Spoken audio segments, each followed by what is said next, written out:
The last words Commander Michael Hayes spoke aloud were to Mission Control. Visual contact confirmed. Beginning approach protocol. That was 17 months ago, somewhere past the orbit of Mars, during a mission that officially never happened. Dr. Sarah Chun remembered the day he returned. She was the psychiatrist assigned to his mandatory post-mission evaluation, a routine procedure that became anything but routine within the first 30 seconds of their meeting. Hayes had walked into her office at Johnson Space Center with the mechanical precision of a man following a memorized script. He sat, he folded his hands, and then he opened his mouth and simply stopped. His lips formed the shape of words, but no sound emerged.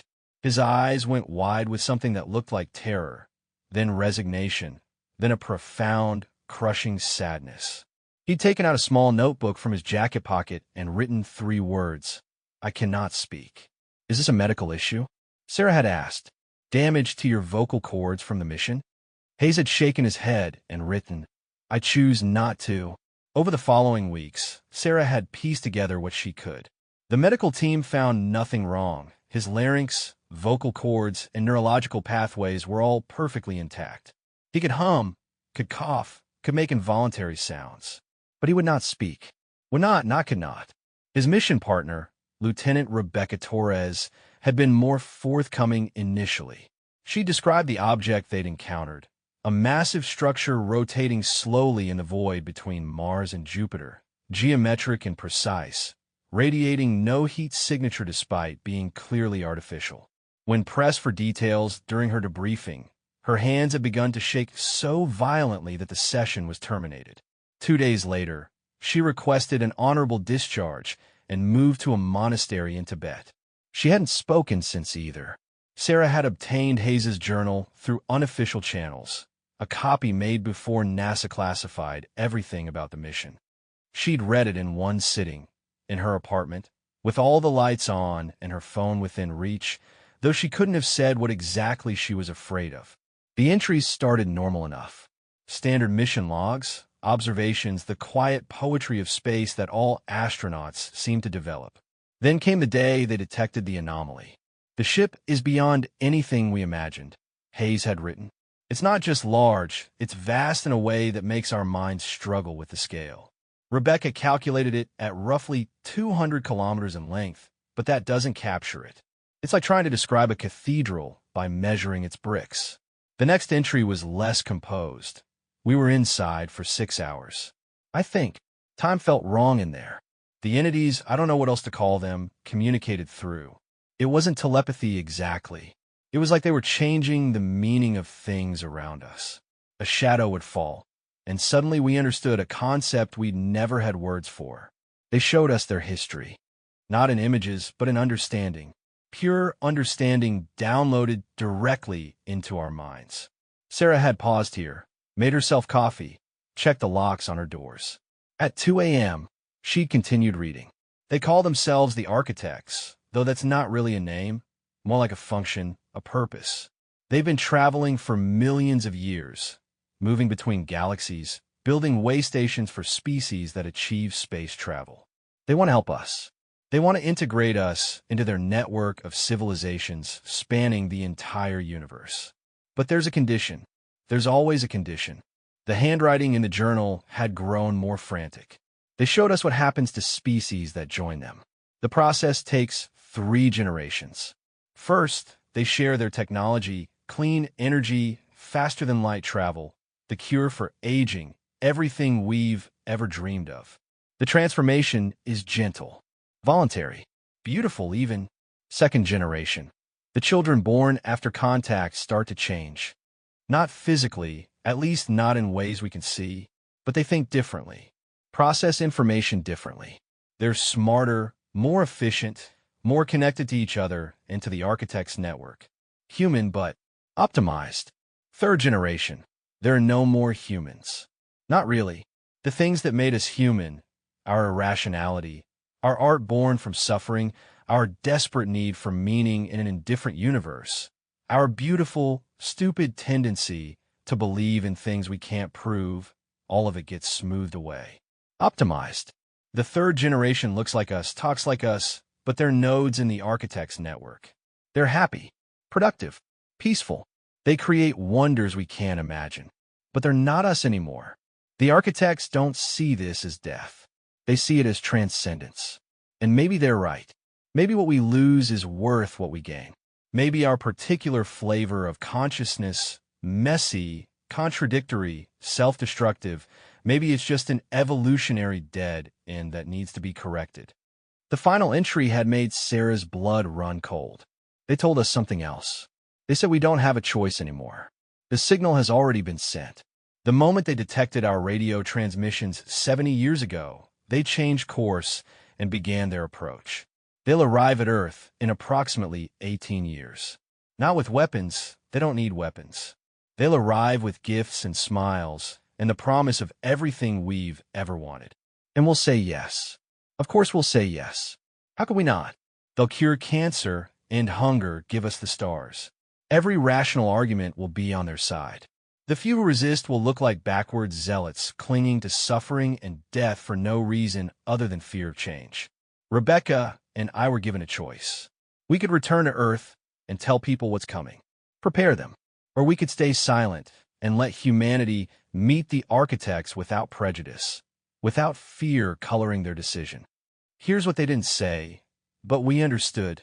If we tell people, we'll doom ourselves. The panic, the fear, the desperate preparations, it could destroy us before the architects even arrive. Wars fought over whether to accept or reject their offer. Societies fracturing. Violence in the name of preserving humanity or embracing transcendence. And even if we survive the chaos, we'd meet the architects as a broken, fearful species. Not the partnership of equals they're hoping for, but a cornered animal lashing out at its savior. But if we stay silent, humanity gets 18 more years of normalcy. 18 years of believing we're alone in the universe, that our problems are our own, that we have all the time in the world to figure things out. 18 years of being purely, messily, beautifully human. And then we get to make the choice without fear. Without me standing up and warning everyone that acceptance means losing everything that makes us who we are. We get to decide based on hope instead of terror. Rebecca and I talked for hours on the return journey. We went through every scenario, every possibility, and we came to the same conclusion. The truth won't save us. It will only destroy us faster. So I'm choosing silence. Not because I'm afraid, though God knows I am, but because I love humanity too much to poison our last years of innocence with foreknowledge of our extinction. Or transcendence, or whatever you want to call it. Let's have this time. Let us be human, unafraid, for just a little longer. I won't speak again. Not about this. Not about anything. Because I know myself, and I know that if I open my mouth, if I let words come out, eventually the truth will slip through. In a moment of weakness, or anger, or desperate hope that maybe someone smarter than me will find a solution I couldn't see. So I'm removing the possibility. I'm removing myself. The final line was written in a different pen, added later. Forgive me for choosing your innocence over your survival. Or don't. In 18 years, the question may be moot. Sarah had closed the journal and sat in her apartment as dawn broke over Houston. She thought about that rotating ship somewhere in the dark between worlds, making its patient way toward Earth. She'd thought about Hayes and Torres and whatever other crew members had been on that mission, all of them carrying the weight of humanity's future in their silence. And she'd thought about her own choice. She had the journal. She had the story. She could go public, warn everyone, let people decide for themselves what to do with the information. Or she could honor Hayes's terrible sacrifice. She'd stood up, walked to her kitchen, and held the copied pages over her sink. The lighter had been in her hand for 3 full minutes before she'd flicked it on. The pages burned quickly, turning to ash and smoke. When they were gone, Sarah had washed the remains down the drain and made herself breakfast as if it were any other day. She'd called the hospital and requested a transfer to a different department. She couldn't treat Hayes anymore, not when she understood exactly why he'd chosen silence, and found herself agreeing with him. 6 weeks later, Hayes had disappeared from the psychiatric facility. No one knew where he'd gone. Sarah suspected he'd found a remote place to live out whatever time remained, somewhere he could be alone with his knowledge and his nightmares of metallic beings and rotating ships. She saw him one final time, by accident, 3 months later at a grocery store in Montana, where she'd moved for her new position. He was buying coffee and bread, moving through the aisles with that same mechanical precision. Their eyes met across the produce section. For a moment, Sarah saw the question in his gaze. Did you tell them? She gave the smallest shake of her head. No, I didn't. Something like relief, or perhaps just exhaustion, crossed his face.